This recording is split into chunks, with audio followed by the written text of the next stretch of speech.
Greetings, everyone. It is I, Tantus Naravan Dracovin, your Lord and Emperor, here at the Dracovin Empire, and welcome.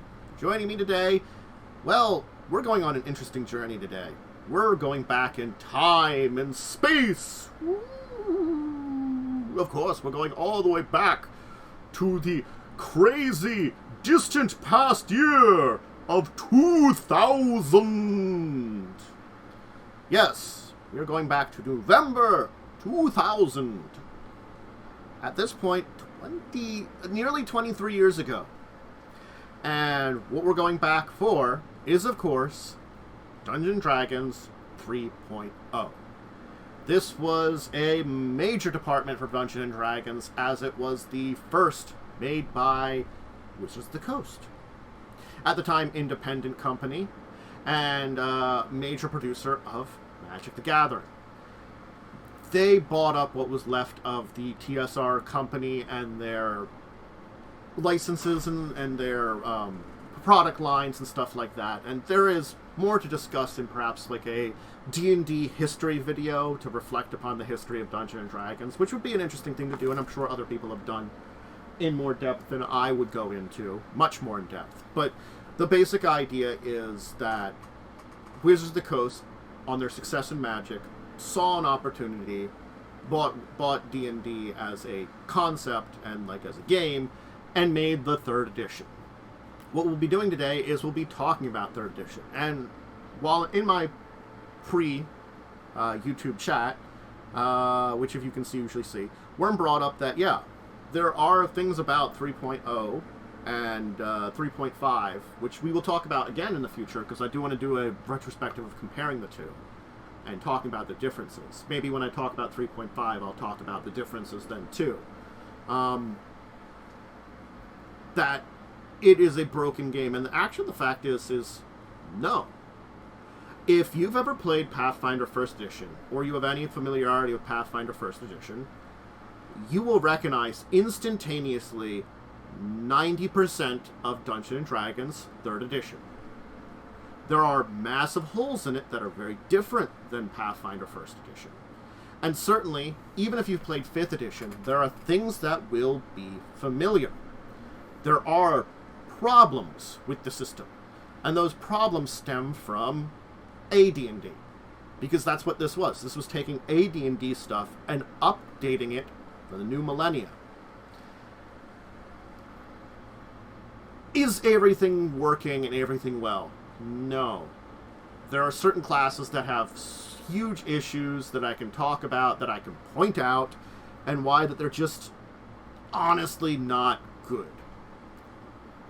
There are plenty of fun things to play. There are plenty of things that like we can see when we contextualize this and talk about this and dive deep into 3rd edition that make us understand where the evolution comes from. And we can also see where, if we are talking about the Pathfinders and 5th editions and, you know, stuff of today, we can see where a lot of this came from. Because a lot of the essences that exist in the games that we play today actually originated in 3.0. Yeah, you can say things were in AD&D and stuff, but some of the basics mechanics and the original scaling system that has been altered came from here. The way that scaling worked in older editions was vastly different. It kind of was the same, but like, it was different that you would track it, understand it differently. Once we got into here, we got into the simple number scaling more than anything. I've talked about THAC0 and things like some deep dives in discussing tabletop and stuff like that. But THAC0 was a basic number scaling system. It was just a little confusing. You needed to understand your character or chart, and you know, this came down to let's replace that with basic numbers. That's all it did. So, let's start by discussing this, and I can go over some of the materials here as we talk. And I am pulling out dun dun dun dun dun dun Player's Handbook. And what is this here? This is a PDF copy of the Player's Handbook that I've had forever. I own the physical copy of both this one and 3.5 because I played the crap out of these. So I am very familiar with how these books work. I'd have to fish out my copy of them, and I don't want to do that right now. I decided not to. So let's just start with, the basics, because a lot of them are the same. And in fact, this is a copy of the 320. Let's just see if we can find a copy of the character sheet here, if they have it. Wow, I forgot they had this stuff in the back. Here we go. Let's just take a look at the copy of this character sheet. Because if you look at this character sheet here, this looks a lot like what? Well, it has similarities to 5th edition's character sheet. And if you've ever played Pathfinder 1st edition, this looks surprisingly like the basic sheet there. There are things that we recognize from those things there. You track your melee and range separately. Okay.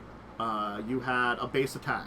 You have initiative. You have HP. You have AC. You have the 6 statistics. You have ability score modifiers that work exactly like they do in Pathfinder 2nd edition and D&D 5e. You've got Fort, Reflex, and Will, which are expressed in, of course, both Pathfinders and evolved into the 6 saves in 5th edition. You've got skills. We'll get more into skills. But a lot of this is just the same. And then, of course, gears, special abilities, spells, and stuff on the back sheet. This was a very simple sheet, in a way, but opened up the world.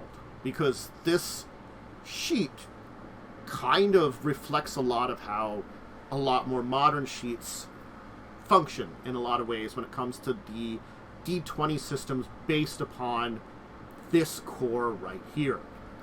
The D20 systems evolved from this. And talking about this today, I could talk about some other things that are derived from this and other games that are derived from this. And that's another reason I wanted to talk about 3.0 today, is the derisions from this. So, there's basics. You do ability scores, choose class, race at the time, /species now, adjust ability scores, starting packages if you want to take them, class features and species/race features, skills, feats, descriptions, equipment, numbers, and details. It's all the basics that you would go in through for most of these character sheets. I think it comes down to, if you're ever familiar with, again, current Pathfinder, either editions, or 5th edition, a lot of this is familiar to you. And honestly, that's true. Now, there are some things that we will mention that function a lot differently. Now, bonus spell chart, it's pretty much the same one that's in Pathfinder, so don't worry about that one. What we come down to is the main system for this was rolling. You rolled d6s. Our good friend, the d6 here, is what you rolled to figure out ability scores. And your ability scores are the same that you will have in Pathfinder and 5th edition. So, what do I roll? Well, 4 6-sided die. You disregard the lowest die, add up the total of the 3 highest die, and do that 6 times. Record those on a piece of paper, and then assign them where you want them. And usually about this point in time, you should know what kind of race/species class you want to play before then. So hey, I'm just going to roll once. I'm going to roll 4 times for this one. I rolled a 6, I rolled a 5, I rolled a 3, and I rolled a 3. So we get rid of one of the 3s, a 6, 5. I got a 14. That's pretty good. But I could certainly get a 3. Get an 18. That's the thing is, it's still a much more brutal system than we have. But there are die rolls that have been optional rules, even in 5th edition. I don't know about 5th edition. 5th edition might have a system for it. But Pathfinder 1st edition did have options for die rolls. As it has evolved, die rolls and their random chance for your character's ability scores have disappeared. For good reason. I mean, like, if I roll very badly on all of my things, and someone rolls very well, so there is one thing. Your ability scores are too low if your total modifier before any kind of change from species/race are 0 or less, or your highest ability score is 13 or lower. Then you have the option of re-rolling. That was at least something that they built in. So if you rolled really, really, really terribly in a couple of ways, like if I got all 13 or less, or my modifiers were combined below 0, I could re-roll all 6 and go for something higher. That's good. That does mean I don't have a major deficiency in comparison to my friend. But I honestly could have rolled 2 18s and a 3, and then, you know, my modifiers are positive. I have a 3 in something, but really good in other stuff. Whew. There's just still so holes in the ability score rolling that I understand why we've evolved beyond it. I'm going to tell you now. But this was the system at the time. And there were other options that came into being as they did things. They gave more options, or sometimes, like, for me, as we played more 3rd edition into 3.5, we would do things like you could roll a 7th time and remove the lowest number you rolled. Stuff like that. Or there, if you want to be a little bit more powerful, roll 5d6, remove the 2 lowest. There were ways that we still rolled that improved everybody and made everybody feel a little more on even levels, but there were still deficiencies and changes between them. So, when it comes to race/species, a lot of this is the same. I gotta admit, a lot of this is the same. No, it was 4d6 times 6. Not straight 3. 3d6 times 6 is an option. But it was 4d6, take away the lowest numbers. And then later on, for options that my group did, was roll 7d, or 4d6 7 times, take away the lowest number on each of those, and then the lowest number on the added together total, or 5d6 6 times was another one that you could do, take away the 2 lowest numbers. So you always only use 3 dice ever on a thing. The 3d6, and you don't do the straight down the line. You arrange them. Yeah, you know. So it isn't as bad as most systems. The basic one is 4d6, 6 numbers, keep the 3 of the dice, and then arrange them as you want. And then if your total modifiers are below 0, or you didn't roll anything higher than a 13, you can re-roll all of them. That was another option. So you do have this re-roll option. So you can still get ridiculously low numbers, but usually if you have a lot of big numbers to cancel it out, great. So, species / race at the time. A lot of this is the basics. Humans don't get any different abilities. Well, there's favored class bonuses. That still exists. This is something that came over into Pathfinder 1st edition. You can find favored class bonuses. They work a little different. We'll talk about that. The other things is, like, humans didn't get an ability score in this version. Everybody else get +2, -2 to something. Except for Half-Orc, which got +2, -2 to 2 different things because strength was favored heavily more. Humans got a bonus feat, extra skill points. We'll talk about skill points. You get languages, you get special abilities. A lot of these feel the same as, honestly, when we get into Pathfinder 1st edition, a lot of this is quite similar to it, honestly. There are, like, a lot of the same small bonuses, immunities, and things like that exist here. Big changes are, like, half-elves don't get an ability score change, and honestly, half-elves don't get a lot at all. There really isn't a good reason to play a half-elf. You have the immunity to sleep and stuff like a normal elf, and low light vision, and some bonuses to skills, and elf blood for be considering an elf, and that's about it. Half-orcs get shafted for intelligence and charisma, both as minuses, but other than that, they don't get a lot. Half-orc fighters, where if you want to play a fighter, honestly, that's a good reason to play one. Otherwise, again, they're getting horribly shafted. And then halflings, back to the kind of Pathfinder stuff. Here's where we start with some differences. Okay. We'll be talking about class skills, cross-class skills, under skills. Let's pause that there. Let's talk feats. Now, if you're familiar with Pathfinder at all, or even D&D, you will know there are feats. D&D 5e does them kind of as originally optional whenever you get your ability score ups. Pathfinder 2nd edition is built around feats, as I've talked about, and 1st edition does it that you get it at 1st level, and then every even level. What did 3.0 do it at?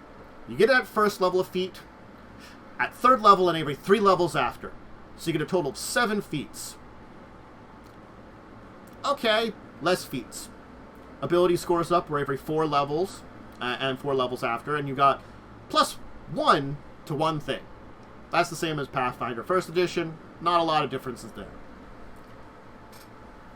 Class skills and cross-class skills. Let's mention what those are. Okay. We should talk about them, I guess. So, we'll talk about skill ranks, and we'll talk about how you get them. But the idea is that you have class skills and everything that's not a class skill. There's more to this, and we will look at a chart.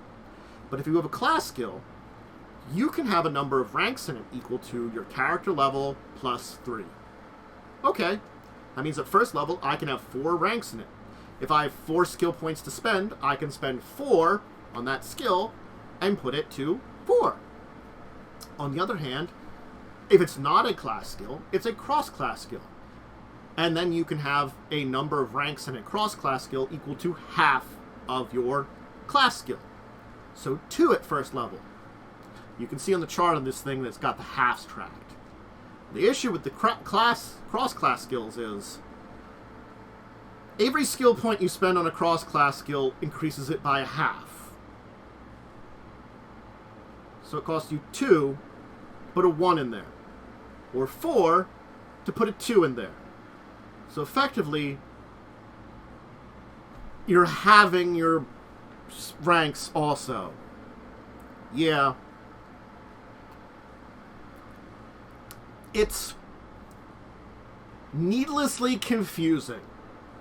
Also, you never kept a half in there. It tracks the half on the mark, but you never spent a half because a half doesn't matter. You spend 2 at a time and rank it up, and that's it.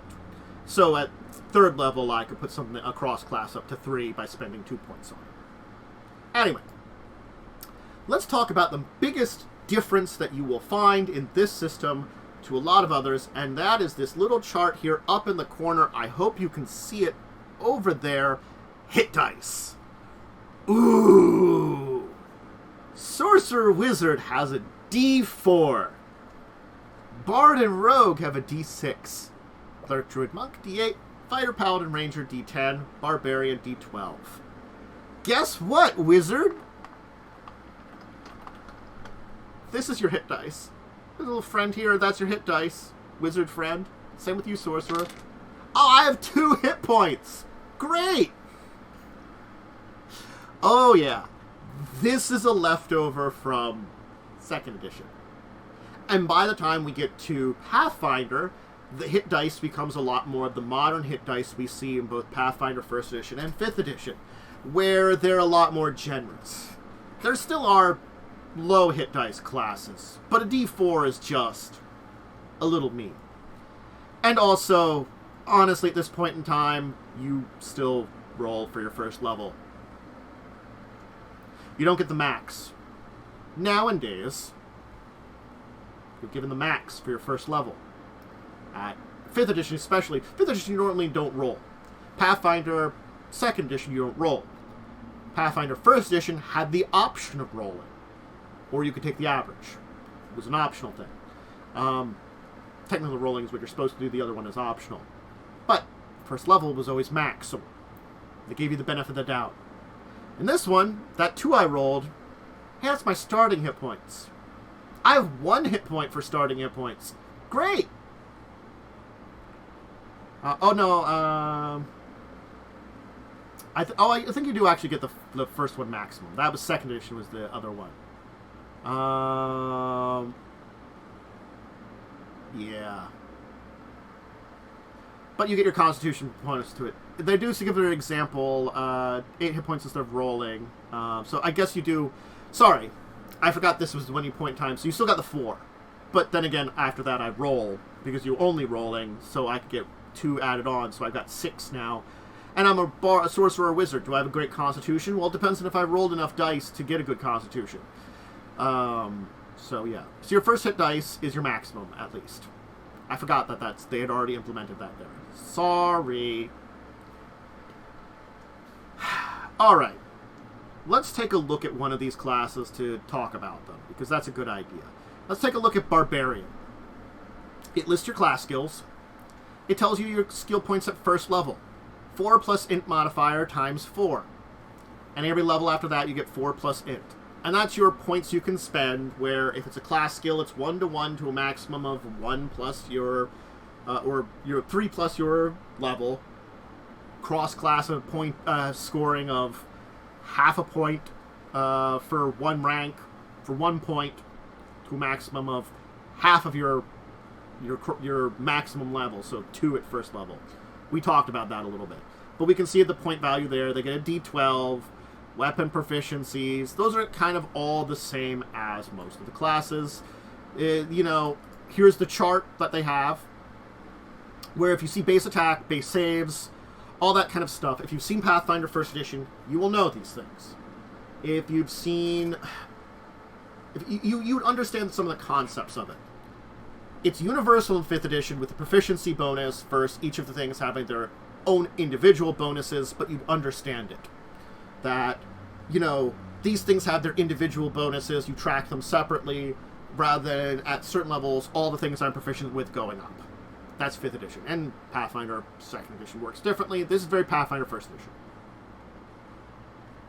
Barbarians, they're okay. They don't get a lot, though. You get a rage, you move fast, you have uncanny dodge, and you have a damn reduction. And oh hey, you're automatically illiterate. You can spend 2 skill points to be able to read and write in a language you're able to speak. But you have to choose the language. And for every language you have, 2. So, yay, we get to be illiterate for free. Why is that on the character? Because you're a barbarian. It's good that it was removed. But, as much as there isn't a lot to the character here and a lot of abilities, at least they're basic. The rage works very much so like it does in Pathfinder. You gain some ability score bonuses to your strength and constitution, bonuses to your will save, penalties to your AC. You rage for a while. I want to see how long you can rage. That's a question. Sorry. Okay, so the rage lasts for a number of rounds equal to 3 plus your new constitution modifier. And then you can rage a number of times per day. So, they did change it into like kind of round space.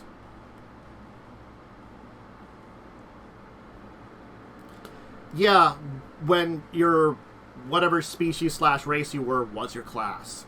That was great. They're still linking it here. They've taken steps away from it, but there was still some linking class to culture at this point in time, unfortunately with things like a barbarian. So, again, they changed a lot of ways that things work for rage, but the basic idea is you go for a number of rounds, you fight it out, you then have, afterwards you're done, and you rage again.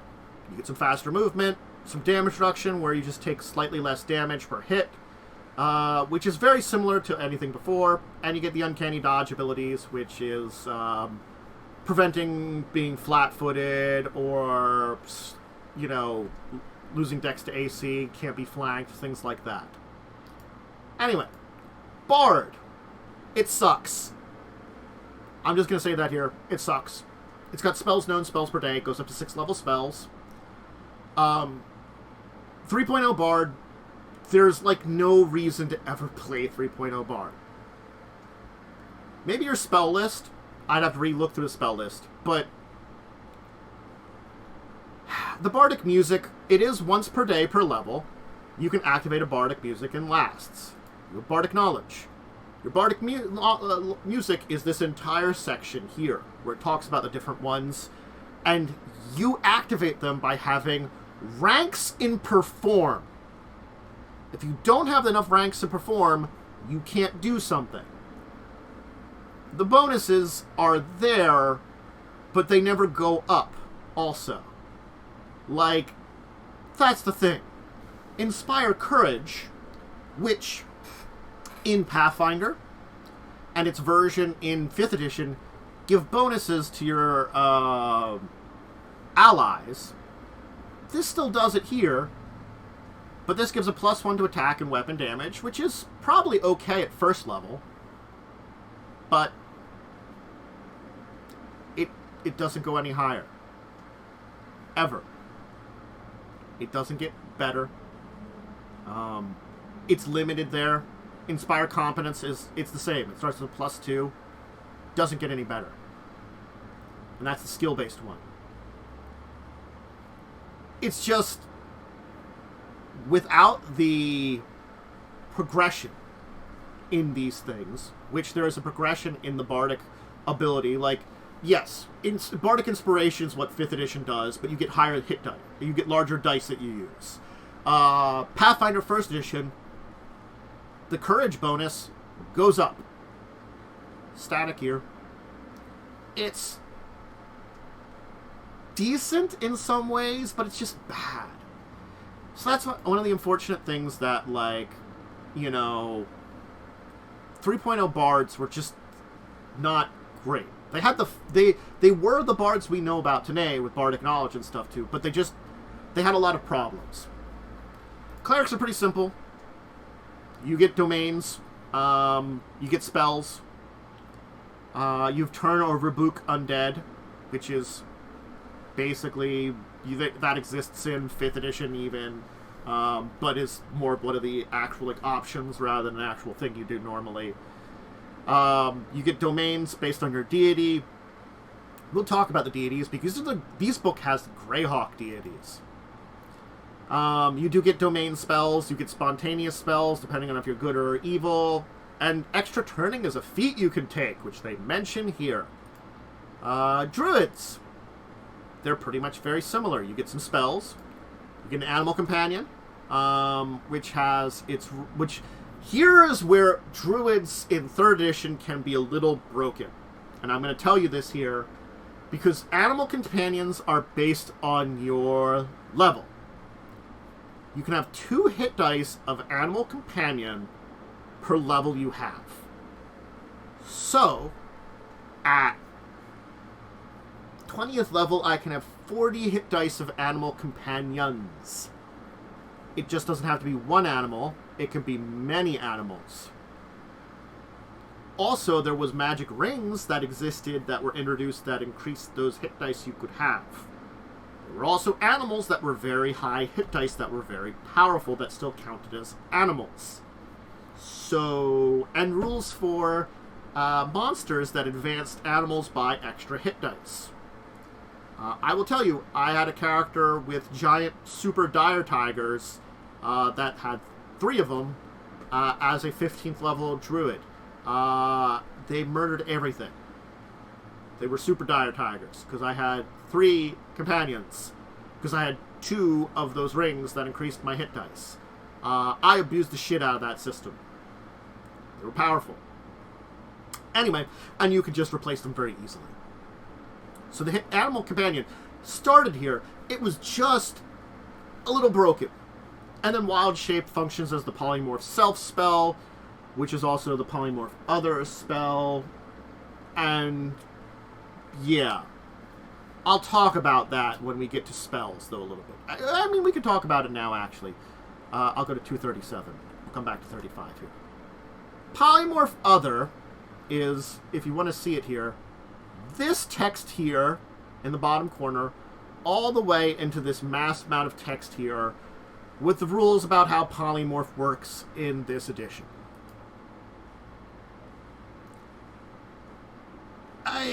It's... And then polymorph self as you do it to yourself. And that was what Wild Shape was. Pretty simple. Yeah. Normally it was once per day, but you got more times per day as you leveled, and more sizes and shapes and things, and it have to be an animal. They specifically said you couldn't do an owlbear because it's not an animal. It was a beast at the time for animal types, because beast was a type. Because beasts were, it kind of is natural, but not natural. Yeah. And then a lot of the other druid abilities kind of have evolved or existed since then. Fighter gets bonus feats. It's basically the Pathfinder version of it, to a T, honestly. Except they don't have all the little special abilities. You know. Monk! You get an unarmored strike. You've got monk weapons, which can function as the unarmed. You've got a flurry of blows. You've got a stunning attack. You've got evasion. You've got a lot of these abilities.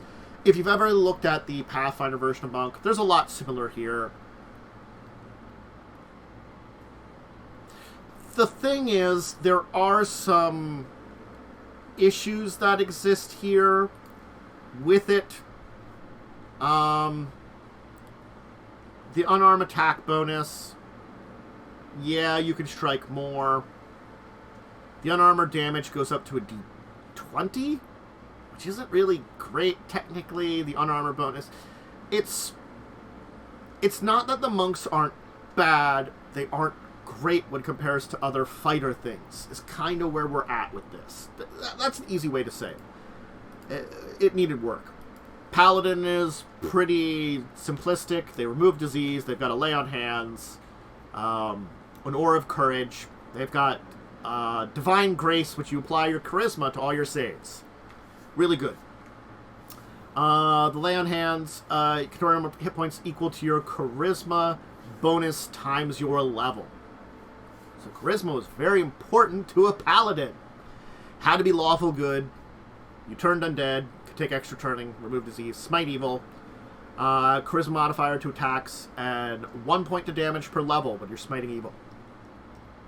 Not bad. But Paladins work pretty well. Ranger? Didn't have a lot. Hey, guess what you don't have? An animal companion. Hey, guess what you don't have? Fighting styles, if anything. What did a ranger get? Some spells. Tracking. Some favorite enemies. Oh, and hey, you can take improved 2-weapon fighting if you do not have the other prerequisites, if you have a base attack bonus of 9. Cool. I can take 2-weapon fighting more as a ranger. The favorite enemy is pretty much the same. You get attack and damage bonuses. They level up as you go. But there's a lot more types of stuff too here. Rogue. Pretty good, pretty decent, pretty simple. You get a sneak attack. They had a lot of skills. The Rogue was the most skills. 8+ in bonus times 4. The most class skills. You still have to be unable to defend themselves when they're denied dexterity bonus or you're flanking. So this is very Pathfinder 1st edition when you can sneak attack ranged ones within 30 feet. They have to be living and have the be able to do that. Oh hey, you as a rogue are the only one that can do anything with magical traps. Only rogues, if you have the search skill. We'll talk about skills. You get evasion and canny dodge, and you get special abilities, which are like rogue talents that they did in Pathfinder 1st Edition, that you choose from a list of them. They're pretty similar. Let's talk Sorcerer and Wizard. There's no difference between them except that Sorcerer is spontaneous and Wizard's got a spellbook. That's it. No other difference. Sorcerer gets a familiar. They spontaneously cast spells. Have spells known. Nothing special about them. That's it. I think they have a few more weapons. Oh, hey, Wizards actually get a little bit better. Maybe you have a book that you have to spend more time memorizing from, but you have more selection then, and you get bonus feats, which can be spent on meta magic feats. And then you can take school specialization as a thing. So, and multiclass is just simple. It's very Pathfinder 1st Edition multiclass. You just choose a class and you take a level of it. You get the bonuses for that at the base. Yep. So, and they got more rules for it though there. Let's dive a little bit more into skills. There's the chart for skill bonuses. And I talked about the basics of skills. Hey, you've got your class skills at your level +3, cross-class skills at half of that. I'm spending my skill points to level them up. We see the skill points at first level and higher levels, the little chart down here in the corner. Rogues, again, getting the best. Bard's only getting 4, which is the same as Barbarian. Again, Bard's getting shafted a lot. It's basically the same thing as it's always been. Roll a d20, add your bonuses. Maybe it's just as a certain DC. It's opposed against someone. You can do them untrained if it's allowed to be untrained. Let's take a look at the chart. Bum, bum! Oh my... This exists. This lovely, lovely chart of X's, dots, words, and also there's a billion skills, as you can see. A lot more than there are in a lot of other editions. A lot of these get combined together. Let's understand this. First things first. What do the dots mean? Large dots means it's a class skill. Okay, cool. I can see what class skills are. Small dots mean it's a cross-class skill. Oh, but I thought everything was a cross-class skill. No, there are X's, meaning these are skills you can only take for certain classes. Like animal empathy can be only taken by druids and rangers. Only a rogue can read lips. Only bards and rogues can take use magic device.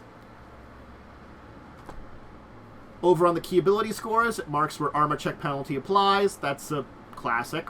It also tells you key ability scores. It lists whether you can use it untrained or not. And yes, there's this knowledge all skills, which only bards and wizards have access to.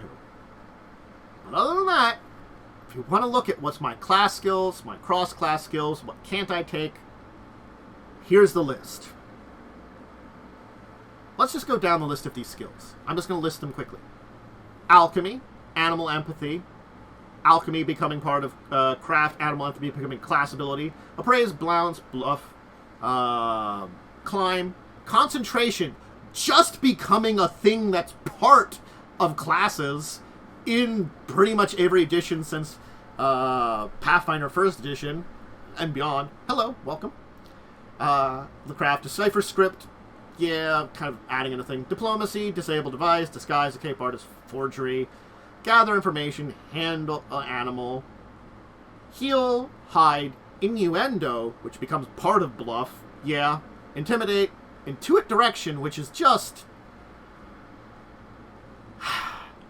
becomes a thing somewhere else, becomes part of survival, I'm pretty sure. Jump, non-dracona, religion, and nature are the 3 knowledges, then the all skills one. Listen, which becomes part of just perception in the future. Move silently, becomes part of stealth. Open locks, becomes part of disable device. Yeah, which disables device is just traps here. Perform, pickpocket, which becomes part of a sleight of hand skill. No, we're talking 3.0. We're talking old editions.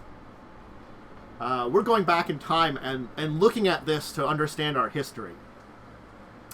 Read lips. Scry was a skill. Oh. Scry, which is part of the spell casting, which you have to cast a divination spell in order to use, was a skill you'd spend ranks on. Search.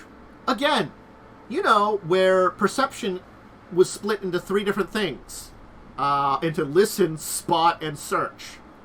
Which has now just become perception in the future. Yeah, sense motive, speak language, spellcraft, yeah, that's pretty easily. Our spot, swim, our tumble. Tumble, which came as part of some other things into acrobatics. Use magic device. A use rope skill, which doesn't really come up a lot. And then wilderness lore, which is part of survival. Which also survival doesn't even exist, as we notice here. Yeah.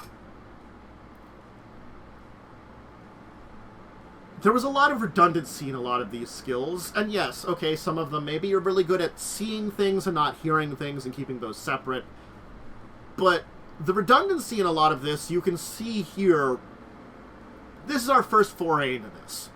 We didn't have a chart like this in AD&D. This was making it that I could make these checks and making these important. So, seeing how this chart is bad nowadays, this was still better than, honestly, nothing, which existed before here. And by the time we get to Pathfinder 1st Edition, yes, it's still got a pretty big skill chart here, but we're at least refining it down. And even then, when we get into things like we talk about 5th Edition, Pathfinder 2nd Edition, they have very refined skill charts, and a bunch of these things honestly become class abilities. Or are just part of other skills. Because it just makes sense that they're part of other skills, and you're just either good at it or not. But this was our first foray into building skills, and it's an abomination of a chart with so many redundancies and a bunch of skills that, honestly, just don't goddamn come up. I gotta be honest, use rope is just bad. You know, some of these are just bad. But let's take a look at some of them. We'll wander through here as we talk about them a little bit. So, it's the same thing with most skill entries that you find in things that talks about general difficulty classes, opposed checks, retries, untrained, if you could do it untrained, and what it means to be different conditions, stuff like that, all that kind of stuff. Taking 10s, taking 20s, cooperating with other people. I'm going to take some water drinking here because I might turn up my fan here for a little bit more fan noise in the background because it's kind of hot today.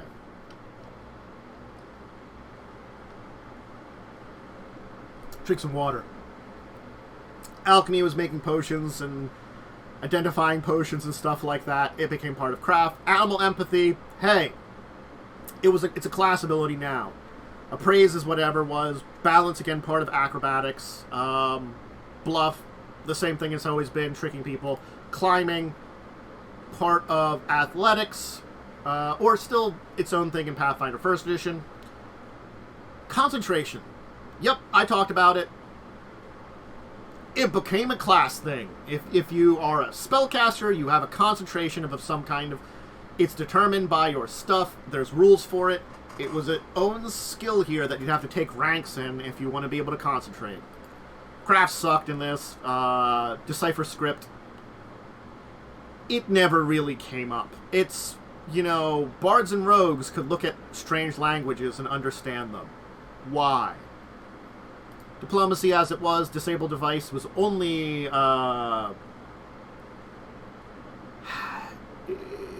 was really only getting rid of traps, but it was also sabotaging things. Disguise, pretty self-explanatory. Escape artist, getting out of bindings. Forgery, making forgeries. Another one that just never came up. Gather information became part of diplomacy. It was separate here.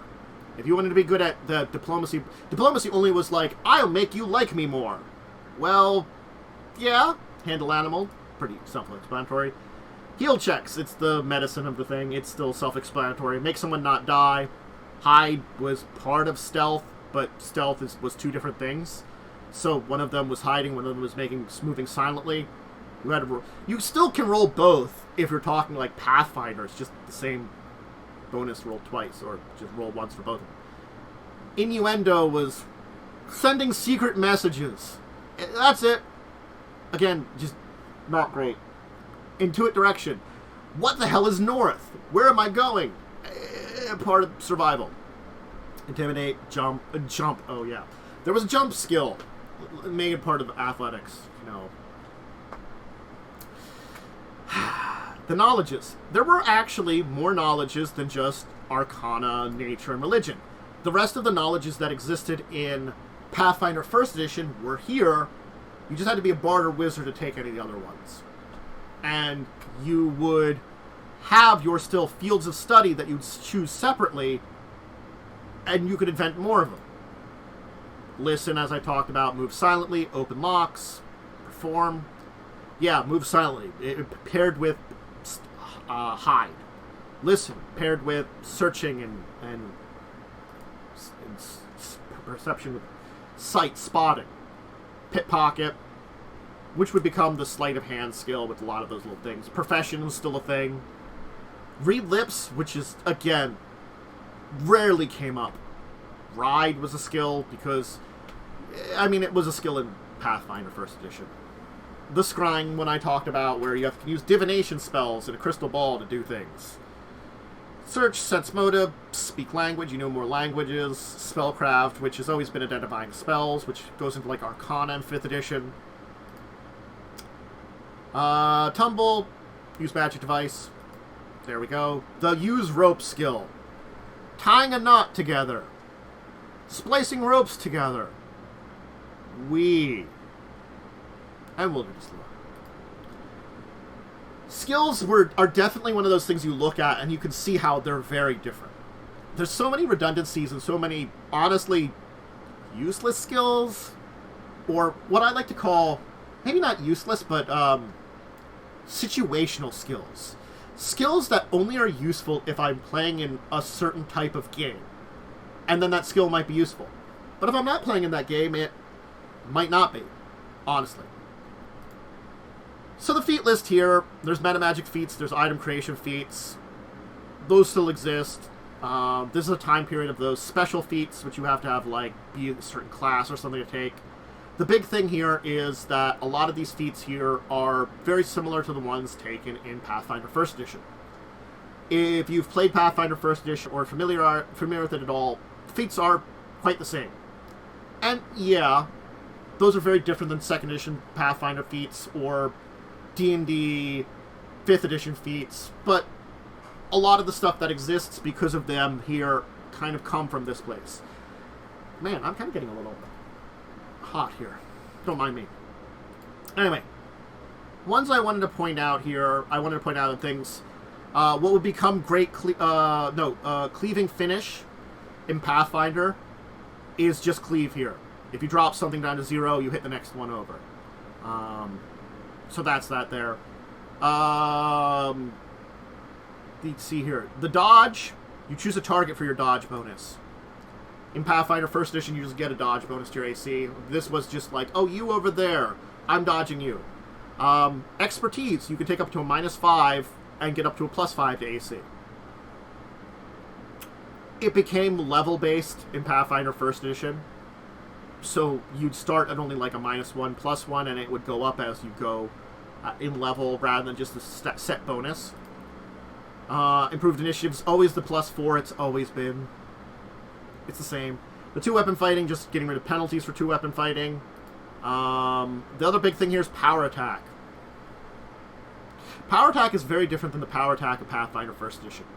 Power attack here is, when you're making a melee attack, I can subtract a number from my melee rolls equal up to my base attack bonus and add it to damage. Meaning, at 20th level, a fighter could subtract up to 20 to their attack and add 20 to their damage. Or anything in between. It's based on that now. And again, a lot of these are very similar to their future versions, honestly. Except, maybe not as good. Like, skill focus is only the +2. Toughness is 3 hit points. Both you can take more than once, but they don't get better. And that's the thing about it, is like, there was improvement with levels to feats, was something that was introduced. And that kind of exists now today, that even if I take a feat at lower levels, it gets better as we go. It evolves as we go, and it wasn't here. Yeah, alignment, it still exists in here. Religion, if you want to take a look at these, in the core book, it was the Greyhawk deities. While Faerun has become very popular for 5th edition as the base deities and stuff if you're using those, and if you're talking about Pathfinder, it's got their own deities because they use their world of Galarion. Greyhawk, which we don't really talk about much in 5th edition, was still the popular game for 3rd edition. So the deities we talk about and show off here are the Greyhawk deities. Bakab, Corellian Lotharion, Alona, Urathnol, Flargon, Gar Glittergold, Grumsh, Baronius, Hextor, Cord, Moradin, some of these which are still familiar as the same as the favorite deities. Nerul, Obed High, Olirant, Palor, St. Cuthbert, Vecna, Weejaz, and Yondala. Vecna is like the big one that, the eye of Vecna, the hand of Vecna. People have heard of that, wow. But he was a Greyhawk deity. They talk about vital statistics, which is those things here. We can kind of skip through these. We can talk about equipment a little bit here. Again, there's the simple martial exotic weapons that exist, that are things that kind of hit into the future for different types of things. Weapon qualities are much the same. There are some differences in some of the statistics for these weapons here. Simple melee, simple range, simple martial, exotics. These happen in Pathfinder. The slashing, bludgeoning, piercing damage was a thing here. If you want to know weapons' special abilities, you had to read up on the weapons exactly. There was no, like, oh, this weapon can be finessed. Well, yeah. Certainly, like, a rapier can be finessed. It's got a little star there. But then you'd have to check here, see description for special rules. And then we go to the special rules, and we go all the way to rapier, and it says you can use the weapon's finesse with it. So rather than having like, oh, it's got the finesse ability on it or something like that, it just was in the description. You didn't have to go to those descriptions for all the special rules for these. Armor, pretty standard. Very similar to Pathfinder 1st Edition with armor check penalties, spell failures, max dex bonuses, armor bonuses. Some of this, again, if you've been in 5th Edition, some of this will be familiar. Some of it won't be because, again, from Pathfinder 1st Edition to 5th Edition, we had evolution. General items. Again, we're just going to kind of go through this area here. Okay, let's talk about combat a little bit because we're getting into things here. Where there's some differences and there's some not differences. Okay. First thing that we want to mention that's different here is how you die. Because that's a big one here in combat. A lot of this is just the same. I take my d20 die, I roll it, I add my bonuses, I either hit something or miss something, targeting its AC, it does damage. If I'm casting a spell, it might go against its AC, or it might go against its saves, which a save will be listed from the spell. This is pretty bog standard. I can either attack once, or I can do a full attack. If you're doing 5th edition, the full attack is part of your thing. So if you're doing Pathfinder, it's the same kind of thing there. Anyway, so 0 hit points, you're disabled. You're not quite dying yet. You can only take partial actions, which in surprise rounds you can take partial actions too. But if you take a partial action and you take a damage, you start dying. From 1 to -9, you're dying. At -10, you're dead. That's it. Simple there. -10 dead. So, no death saves. No special saving throws against, death, or checks against death, which exist in 5th edition or Pathfinder 2nd edition. Pathfinder 1st edition, at very least, you died at your Constitution score. This one, it's just a flat 10. So that, yeah, okay. Pathfinder 1st edition, if I'm a guy with a 10 Constitution, I'm going to die at 10 still. But at very least, your barbarian will live longer. In this one, nope, 10, dead. Pretty simple. Other than that, a lot of this is honestly pretty bog standard for a D&D game. Like, I can point out some minor things here and there, but if you know D&D, Pathfinder 1st Edition, Pathfinder 2nd Edition, it would be familiar. It wouldn't be outside your realm of knowledge. Now, they do have attacks of opportunity, and they have an entire set of rules of what actions,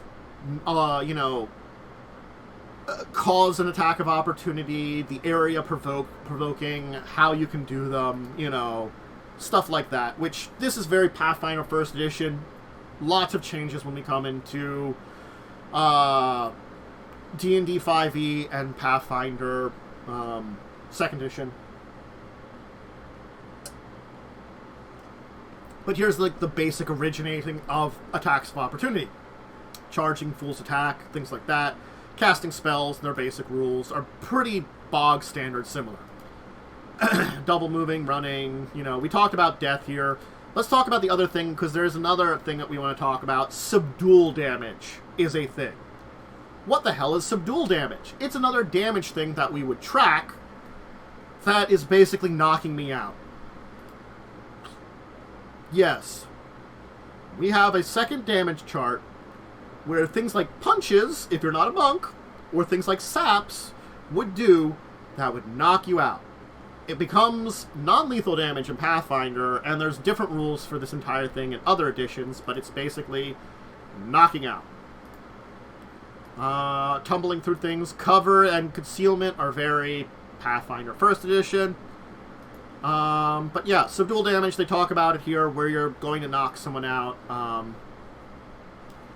If your subdual damage reaches your current hit points, you're knocked out. So it's unlike a damage which tracks down, subdual damage tracks up. Yeah. So, rules for striking an object. Things like bull rushing, disarming, grappling, tripping, mounted combat, all had their own unique rules that you'd have to go through to understand them. Where a lot of this gets standardized in later editions, especially if you look at something like Pathfinder 1st Edition, which has its combat maneuver bonus, combat maneuver defense, which basically means it unifies a lot of these things like tripping and bull rushing and disarming, all of it's, and grappling, all of it's its own goddamn shit here that you have to look at individually and understand the rules of individually. Yeah. It's a mess.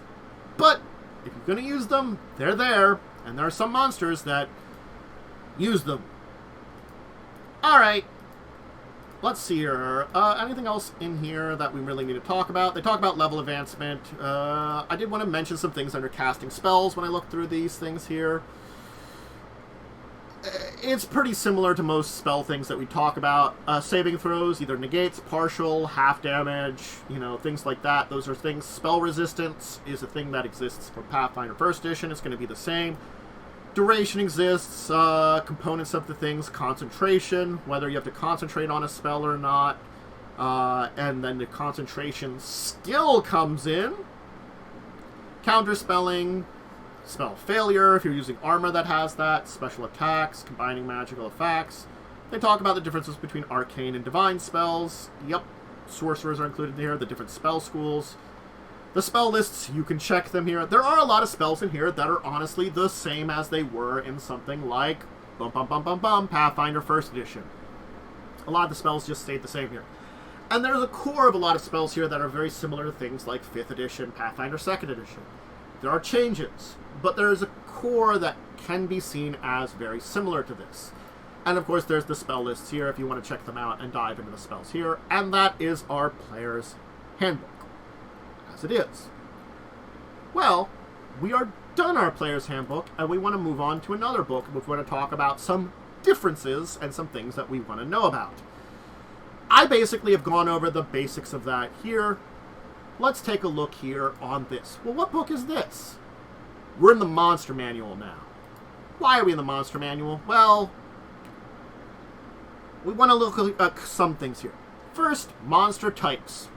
Aberration, animal, beast, construct, dragon, fey, giant, humanoid, magical beast, monstrous humanoid, ooze, outsider, and then the outsiders with subtypes, plant, shape changer, undead, vermin. So, monster typing kind of originates here. And a lot of monster typing that you can find in later on things originates from this, with subtypes and stuff like that. Pathfinder refines it for 1st edition, 2nd edition, and 5th edition do more things to refine this, but this is the core essence of what started on the monster types. And yeah, we want to talk about special abilities and special defenses a little bit here too. Because that's important here. Things like energy drain were quite brutal, honestly, because, just they did. Yeah. The negative levels here, again, ability score loss, negative levels. They're a little bit more brutal here, a little harder to get rid of than they start doing in Pathfinder 1st edition, and they kind of walk away from this brutality that existed in this entire thing. Yeah. So, the big thing here I wanted to kind of bring in from this book is damage reduction. Because it was a little brutal here. And I can show off some monsters that the brutality is just obvious on. But a lot of the monsters improve things like improve grab, they're good at grabbing, a lot of their special abilities, as they've seen in further editions, come up here. Resistances to energy, immunities, weaknesses.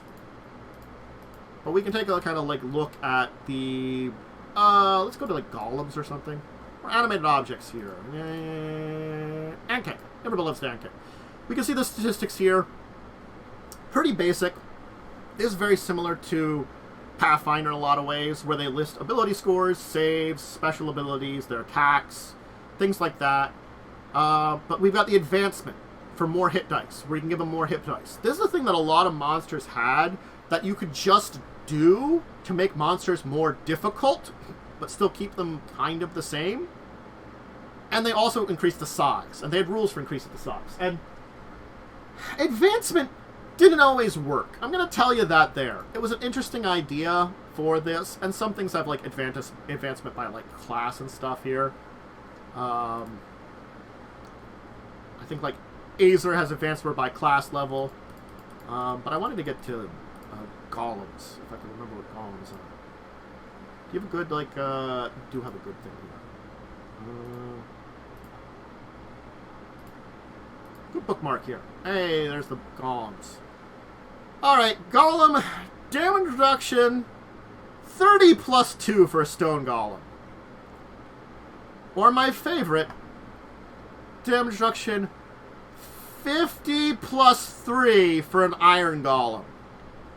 Where if you didn't have a plus 3 weapon, it would take 50 less damage from your attacks. Damage reduction didn't work very well in 3.0. It's an interesting idea. Didn't work very well. But we will have one more visit here before we end today. Just a brief visit to our friend the DMG here. Because the Dungeon Master's Guide, honestly, does have some interesting things here. It has rules for modifying various species, subspecies. It has things for new classes. Prestige classes were added in here. Playing with level equivalent bonuses were mentioned here, because you could do things like they talked about half dragons sort of in here. Like that. It dove deeper into the special abilities of things like monsters with fast healing. Damage reduction, the energy drain and stuff like here, we could talk about it. It comes down to a lot of this stuff here are where a lot of the differences come in. These basic rules on how a lot of the things for monsters and stuff interact The differences are here in the DMG. As much as there's a huge similarity between 3.0's character creation and classes to Pathfinder, a lot of the things come down to deficiencies in character and the way that characters are presented. Characters are not built equal. And this can be kind of said sometimes for things like D&D 5e, Pathfinder 1st Edition. But a lot of the deficiencies and inequalities are a lot less than they are here.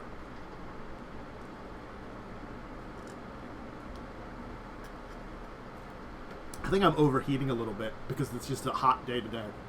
I'm kind of feeling it a little bit here. So, like, they have the Monsters as Races section, which we can kind of go here. See? Like, right here, Half-Dragon, class levels +3. They give this right here, and again, when we get into 3.5, when we'll talk about this, they mention this stuff with the creatures you can play. Or the monster manual, they mention the stuff right there. Here, we'd have to look here to see this kind of thing. And Savage Species introduced like charts and stuff for that kind of thing here. But they talk about a lot of these variants and extra rules and stuff like this, and the DMG is actually pretty good for giving a lot. But when it comes to the base rules and a lot of the way that things functions, here's the main differences, the details. And I think that's the big thing about when we talk about 3.0 and comparing it to later things. Many times the details are where things differ. If you are familiar with Pathfinder 1st Edition, you can play 3.0. If you are familiar with 5th Edition D&D, yeah, you might have a little bit of trouble, but honestly, there is this core thread, which is there, that exists that's very similar. The ability scores are all the same, the dice is the same, and plenty of the concepts are the same. 2nd Edition Pathfinder, you're getting a little farther off because it's, again, evolving systems. But plenty of D20 systems that are out there, that might be varieties or differences, are all based upon this here. If I were to take D20 Modern, let's say, D20 Modern has differences, but you know what it's based upon? 3.0. So as much as it has many differences, and it works a lot differently, there's that core of 3.0 in it. And I can safely say some of the ideas that are in D20 Modern actually had an effect upon 4th Edition. So that might be an interesting one to visit sometime, too. But I think we've dove deep enough into 3.0 for now. I think the next time we see it is when we're going to dive into 3.5 a little bit and talk about some of those differences that exist between 3.0 and 3.5. How they changed, how they evolved the system, how they took a look at what they did and said, you know what? We have to improve some of this. Anyway, I hope you have enjoyed this blast from the past, learned a few things, saw where things came from, and if you're familiar with some of these things, or if you spent some time playing 3.0, talk about it with me. You know, always, if you're live ever here, or in my comments when this goes up on YouTube, great. Normal schedule for me talking about tabletop is every Tuesday, Thursday, Saturday. If you're talking about gaming on Twitch, that's Mondays, Wednesdays, Fridays. I usually have live plays. Live play currently is on Wednesday evenings, discussing tabletop, my talk show on Saturdays. And if you're up on YouTube, if you're watching this on YouTube, hey, check me out on Twitch. If you're on Twitch, check me out on my YouTube. The stuff goes up there, slightly edited. I think that's it for today. Remember, follow you, Twitch, subscribe YouTube, comment on there, all that kind of stuff. Anyway, I'm going to get going. The heat is actually getting to me a little bit, so I'm going to get going. Summer's here, everybody. Summer's here. Anyway, farewell, everybody. Have a good one.